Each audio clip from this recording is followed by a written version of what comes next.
আসসালামু আলাইকুম। এই দৃশ্যগুলি দেখতে পাচ্ছেন, এগুলোই বর্তমান গাজার অবস্থা। আপনি আমি এই বিষয়গুলো নিয়ে অনেক আলোচনাও করেছি এবং আন্দোলনও করেছি, অনেক প্রতিবাদও করেছি, অনেক আন্দোলনও করেছি। কিন্তু আপনি আমি এই বিষয়গুলো নিয়ে কি এখন আলোচনা বা প্রতিবাদ করি? কিন্তু আমাদের অবস্থা এখন কোথায়? আমরা কি এই বিষয়গুলো নিয়ে কথা বলি? না, এখন আর কথা বলি না।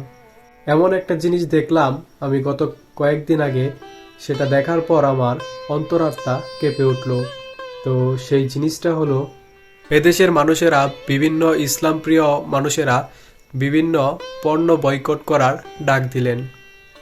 পরবর্তীতে আরেকটি ভিডিওতে দেখলাম, যারা পণ্য বয়কটের ডাক দিয়েছিলেন তাদের বাসায় ওই টেবিলে ওই পণ্যগুলোই রাখা।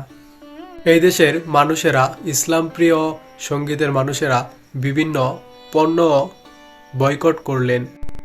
আপনি কল্পনাও করতে পারবেন না এখন গাজার কি অবস্থা, কি পরিস্থিতিতে সেখানে মানুষ বসবাস করছে।